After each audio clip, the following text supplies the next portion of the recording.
एक शब्द है शिक्षा। मात्र शब्द नहीं है, ये शब्द व्यापक है।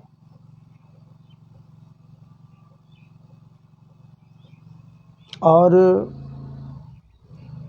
ये बड़ा ही विचारणीय शब्द है। और प्रत्येक लोगों का ये दायित्व बनता है कि विचार करें इस शब्द के प्रति।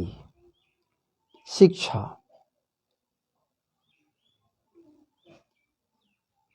कभी वो एक समय था जब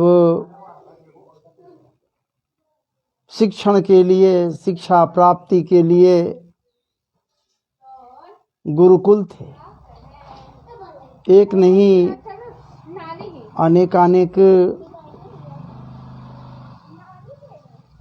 गुरुकुल थे और गुरु के सन्निधि में ही लोग शिक्षा ग्रहण करते थे। गुरु के सन्निधि में ही लोग शिक्षा प्राप्त करते थे। लेकिन एक बात इतना भी था पूर्व में, जैसा कि पढ़ने के लिए मिलता है, जानने के लिए मिलता है, इतिहास पुराणों में भी पढ़ते हैं हम सब के सब, वैसे लोग ही गुरुकुल में जाते थे जो गुरुकुल में जाने लायक होते थे। लायक तो सब लोग होते हैं, लेकिन सबको गुरुकुल में भेजा जाता नहीं था। शिक्षा का महत्व नहीं समझते थे लोग। शिक्षा प्राप्त करने के लिए बहुत से लोग ये भी कहते मिलेंगे कि गरीब थोड़े शिक्षा प्राप्ति के लिए जाता था उस समय। अमीर और गरीब तो महाराज जी हर युग में रहा है, हर समय रहा है। कब अमीर नहीं रहा, कब गरीब नहीं रहा, ये दो तो हमेशा रहे। तो सिर्फ अमीर ही जाते शिक्षा प्राप्त करने के लिए, ये कहना थोड़ा अनुचित सा लगता है। हाँ, जागरूक नहीं थे लोग, इसलिए वो अशिक्षित रह जाते थे कभी। अरे महाराज जी दूर कहाँ जा रहे हैं? सांदीपनी मुनि के आश्रम में ही ध्यान दीजिए ना, जाइए ना, जरा सा ध्यान दीजिए। सिर्फ जाना कहाँ है, ध्यान दीजिए। वहां वासुदेव, श्री कृष्ण और बलराम जैसे बच्चे पढ़ रहे थे जो राज परिवार से थे। विचार कीजिए अंदर से क्या थे, इस पर मत जाइए ना, लेकिन राज परिवार से तो थे राज परिवार से। और उसी गुरुकुल में सुदामा भी तो विद्या प्राप्त कर रहे थे। शिक्षा के क्षेत्र में, शिक्षण के क्षेत्र में थे सुदामा। ये राज परिवार से थे, वो राज परिवार से नहीं थे, विप्र परिवार से थे। विचार कीजिए। कहा तो ये भी जाता है कि वो बड़े ही अकिंचन थे, बहुत गरीबी की हालत में वहां आए थे। लेकिन शिक्षण के क्षेत्र में, गुरुकुल में, गुरु के द्वारा किसी को ऊंचा, किसी को नीचा, छोटा या बड़ा कतई नहीं समझा जाता। सबको एक समान समझा जाता। उस समय भी गुरु की महत्ता को लोग समझते थे, गुरु की गरिमा को जानते थे। और तो गुरु की महत्ता को अपने हृदय में संजोड़ लेते थे। गुरु क्या है, ये सिर्फ श्लोक ही नहीं है, उस बात को समझते थे उस समय लोग कि गुरुर ब्रह्मा गुरु विष्णु गुरु देव महेश्वर, गुरु साक्षात पर ब्रह्म तस्मै श्री गुरु। आज गुरु बनाने के लिए लोग तत्पर है कि फलना गुरु फलना गुरु। गुरु कह देता है जरूर, लेकिन कह देना सिर्फ है महाराज जी। गुरु रूप में स्वीकार यदि कर ले किसी को तो फिर गुरु ही तो सर्वोपरि है। लेकिन वो भावनाएं हैं ही नहीं, कहने के लिए सिर्फ कह देता है लोग। हम सब कह देते हैं।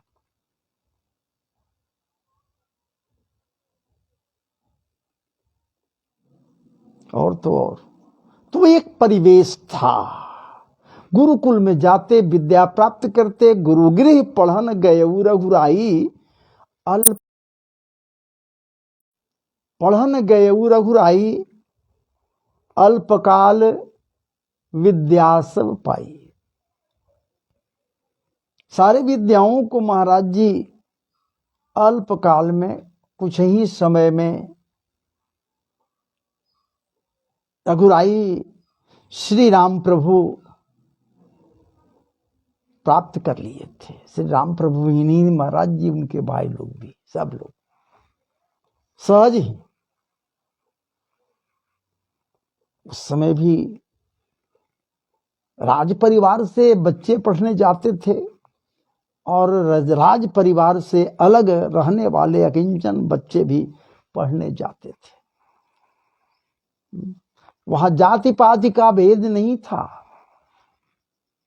ऐसी बात नहीं थी गुरुकुल में कि वो है, वो है, वो है, नहीं, भेद नहीं था। तब तो महाराज जी निषाद राज स्वयं कहें कि ये हमारे, क्या बात, एक साथ हम लोग पढ़े हैं गुरु के यहाँ सहपाठी। तो खैर, शिक्षा का क्षेत्र शुरू से था उत्कृष्ट जरूर, लेकिन पाने की लालसा नहीं थी। धीरे धीरे आगे बढ़ गया हिसाब। विद्वान लोग हुए तो विदुषी भी हुई। ये पीछे कैसे रहती है? आदिशक्ति माताएं, ये बच्चियां पीछे कैसे रहती? आगे बढ़ती गई, उत्तरोत्तर बढ़ती गई। अब बीच में कुछ गड़बड़ाया, शिक्षा का क्षेत्र इनके लायक नहीं रहा, सो बात नहीं है, लेकिन बढ़ावा नहीं मिला। अब बढ़ावा जब मिला तब महाराज जी फिर कहना ही क्या है।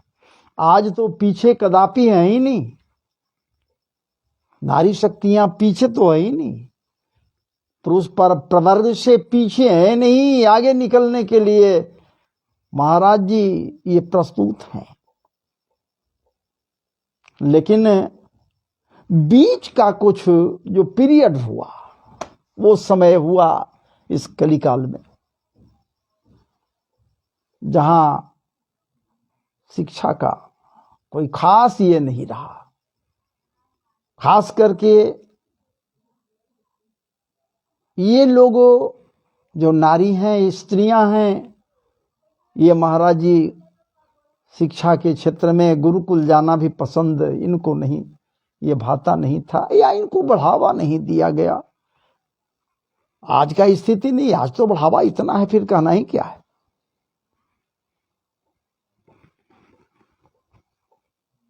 वो एक समय था जिस समय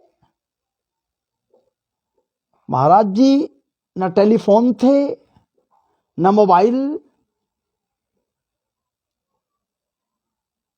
संवाद देने के लिए कुछ ऐसा नहीं था व्यवस्था, और जो था भी अगर उसका व्यवहार सबके बस की बात नहीं थी। और आज क्या है? आज तो प्रत्येक के पास महाराज जी संवाद संवाहक है, टेलीफोन है, लैपटॉप है, न जाने अनेक अनेक। उस समय ये कुछ तो था नहीं बीच के पीरियड में। हमें याद है, आपको भी याद होगा, हमारे उम्र के जो होंगे उनको तो निश्चित याद होगा, नहीं हमारे उम्र के होंगे तो बीच वाले होंगे, उनको भी याद होगा। जब टेलीफोन का हिसाब नहीं था, कुशल क्षेम लेने के लिए कोई माध्यम नहीं था, तो माध्यम एक ही था, पत्राचार।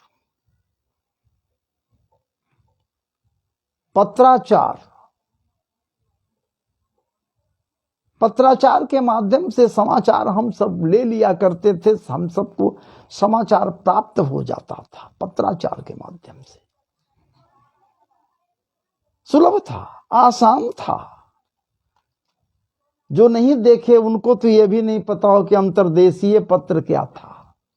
लिफाफा तो आज भी व्यवहार करते हैं लोग, उनको पता है, पोस्ट कार्ड तक। लेकिन अंतर्देशीय कही जाए तो जो लोग नहीं उस समय के हैं, आज के हैं लोग, उनको तो बहुत से को पता भी नहीं कि अंतर्देशीय पत्र क्या था।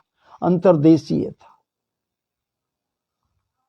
पोस्ट कार्ड था, लिफाफा था, अंतर्देशीय था, यह सब कुछ था पत्राचार के लिए। लिख लीजिए कागज पर और लिख कर डाल दीजिए, भेज दीजिए। लेकिन एक बात और है महाराज जी, लिखे कौन? जिसके पास लेखन शक्ति हो वो न लिखे। बहुत सी माताएं ऐसी भी, या बहुत सा पुरुष भी ऐसे जो लिख नहीं पाते महाराज जी। चित्रण किया गया है एक पिक्चर में, हमको याद है, एक पिक्चर में, याद नहीं पड़ रहा है, कहीं चित्रण किया गया है। पिक्चर से तो प्रेम हमको है नहीं, लेकिन कहीं पर है, चित्रण किया गया है। जो अशिक्षित है, जिसको शिक्षा का कोई ज्ञान नहीं, पढ़ा लिखा पढ़ा हुआ नहीं है, और उसे संवाद देनी है कहीं जरूरी, तो महाराज जी वो किसी से पत्र को लिखवाता है, और जब लिखवाता है, लिखवाने के पश्चात ही पत्र को भेजता है। अब आप विचार कीजिए, जो मन का विचार है, हृदय में जो गरिमा है, हृदय में जो कुछ भी है, हृदय में तो अव्यक्त न है, और उसे किसी लिखने वाले के पास उनको लेखनी बाबू समझकर उनको कहकर कि ये भाई जरा सा अनु ने किया, बिन ने किया, आप लिख दीजिए मेरे पत्र को। और तो लिखेगा नहीं लिखेगा, वो भी ये सोच कर लिखेगा कि चलिए इसके मन में क्या भाव है, हम भी तो जाने। लिखने के लिए सहज अगर तत्पर भी हो गया, कलम कागज उठा भी लिया, तो विचार कीजिए वो कैसी स्थिति थी, आज कैसी स्थिति है। आज भी है, बहुत से ऐसे लोग हैं जो पूर्व के हैं, आज में तो आज तो ऐसी बात है नहीं। करीब करीब अधिकतर लोग उसमें शिक्षा के क्षेत्र में आगे बढ़ रहे हैं धीरे धीरे करके। ये महाराज जी क्या बात है, उनको बढ़ावा दिया जा रहा है, काफी रास्ता उनके लिए दे दिया गया ये सरकार का। क्या बात है, दायित्व तो सिर्फ सरकार का नहीं है, दायित्व तो हमारे और आपके बीच के समाज का भी है कि थोड़ा सा प्रोत्साहित किया जा रहा है, प्रोत्साहन मिल रहा है, तो हम उसको आगे बढ़ाने के लिए आगे बढ़ जाए। अब पत्र लिखवाने के लिए, इसी दरमियान एक है जो पत्र लिखवाने के लिए, एक हैं जो बैठी हुई हैं कि हमारा एक ठो पत्र लिख दीजिए। घर की स्थिति दयनीय हो गई है, गरीबी हालत है। दोनों में दाम्पत्य जीवन दोनों का बड़ा सुंदर था, सुदृढ़ था, दाल रोटी अच्छे से खा पी रहे थे, चल रहा था। कुछ कारणवश स्थिति गंभीर हो गए, स्थिति है, परिस्थिति है, गंभीर होता है, गंभीर हो गया। और जब गंभीर हो गया तो बेचारे पतिदेव अपने पत्नी को छोड़कर कि तू घर में रहो, देहात में रहो, और हम चलते हैं अब जरा बाहर कमा करके वहां से कुछ भेजेंगे, तब यहाँ कुछ करना। स्थिति तो नाजुक घर में थी, भयंकर स्थिति। और ऐसे परिस्थिति में महाराज जी वो हैं, यहाँ घर में पत्नी अकेली है बेचारी, घर में अकेली पत्नी है। अब आप विचार कीजिए, घर में अकेली पत्नी है, वो कमाने के लिए गए हुए हैं, कोई संदेश नहीं आया है, लेकिन पत्र लेखन का कार्य चलता है। यहाँ से संदेश को पत्र लेखन के द्वारा, किसी के द्वारा लिखवा कर पत्र भेजती है उनके पास। उसी संबंध में एक आपके समय स्थिति को व्यक्त किया जा रहा है एक संगीत के माध्यम से। तो आइए मेरे साथ। उसका नाम है क्या? वो एक स्त्री है, महिला है, जो शिक्षित है, शिक्षित नहीं है, लिख नहीं सकती है, दूसरे से अनुनय की, विनय की कि हमारा एक पत्र लिख दो। स्थिति बड़ा माकूल नहीं है जी, इसके घर का स्थिति माकूल नहीं है। दो बच्चे हैं, एक नहीं दो लड़के भी हैं, और स्वयं अपने एक पतिदेव तो परदेश निकल गए हैं, कोई खबर नहीं मिल रहा है, कोई खबर नहीं आई है, स्थिति यहाँ का गड़बड़ है। और वो अपने हालत को ये पत्र के माध्यम से वहां भेजती है। क्या भेजती है जरा सुनिए अब भी। और इसका नाम क्या है महाराज जी? है तो संगीत पुराना, बहुत पुराना, किसी के द्वारा गाया हुआ है, जो हमें याद आ गया एकाएक, तो मैं आपके समक्ष रख रहा हूं इसे।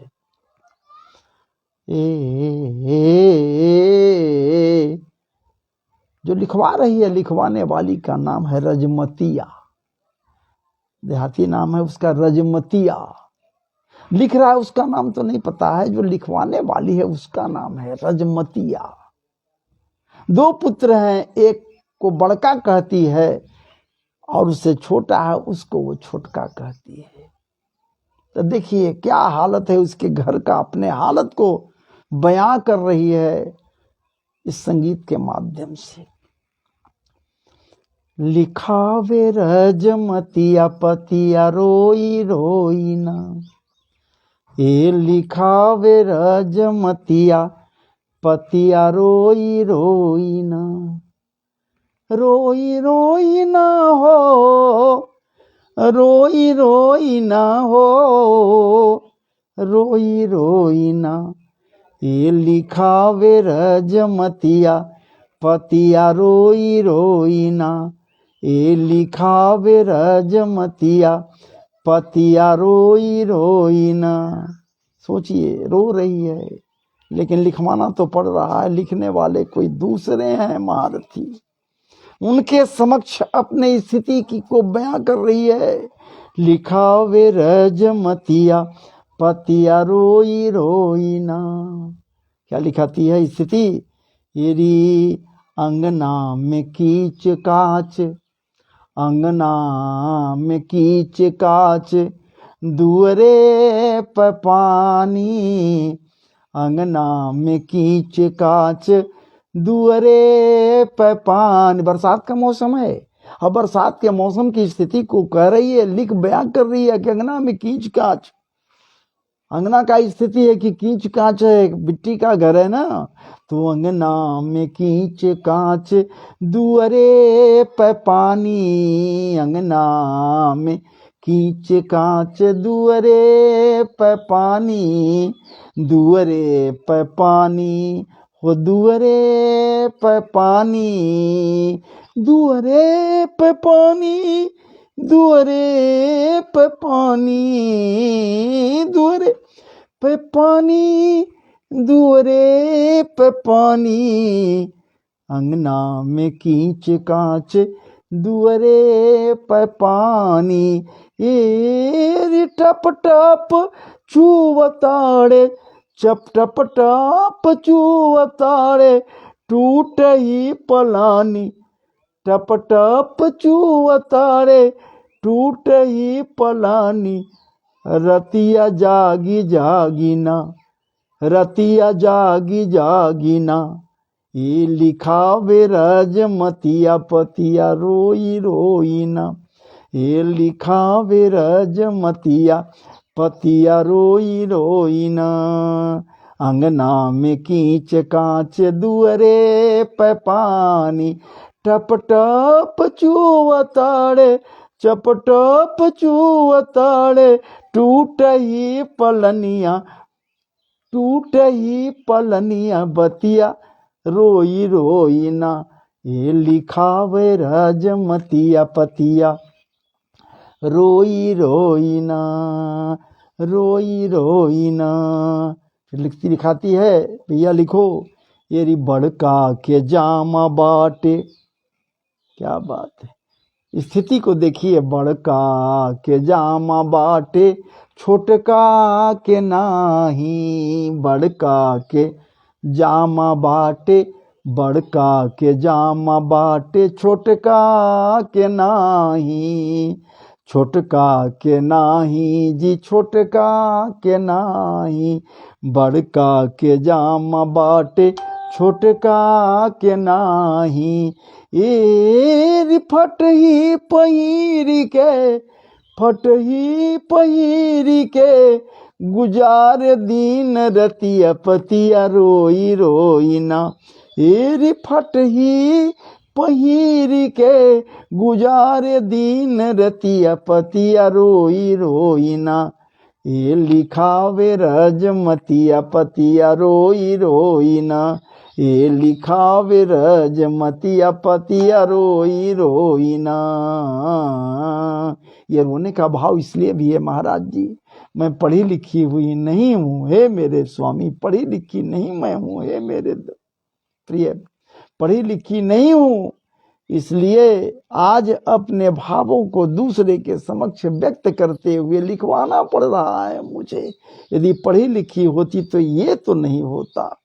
इसलिए कुछ ऐसा करो हे मेरे प्रिय पति देव, ऐसा कुछ करो कि बड़का भी पढ़े छोटका भी पढ़े। अरे जामा नहीं है तो काम चल रहा है, लेकिन पढ़ाई लिखाई का कुछ साधन तो कर दो। इसलिए शिक्षा का क्षेत्र अपने आप में प्रबल है, व्यापक है। इसलिए हम सब संकल्प लें कि शिक्षा के क्षेत्र में आगे बढ़ें, आगे बढ़ावें, लोगों को प्रोत्साहित करें, अपने बाल बच्चों को प्रोत्साहित करें। क्योंकि सब बंट जाता है, धन संपत्ति सारा कुछ बंट जाता है आपस में, परिवार के बीच में महाराज जी, लेकिन एकमात्र विद्या का बंटवारा नहीं होता, शिक्षा का बंटवारा नहीं होता है। हम पढ़े, कितना पढ़ गए, कितना शिक्षित है, ये बंट नहीं सकता। इसलिए क्यों नहीं, जो बंटने वाला नहीं है उसको निर्विवाद हम लोग जो है सो स्वीकार करें। तो आइए, जय जय श्री राधे, जय जय श्री राधे, जय जय श्री राधे। वृंदावन बिहारी लाल की जय, कृष्ण कन्हैया लाल की जय। चलिए महाराज जी, मैं अब विराम ले रहा हूं।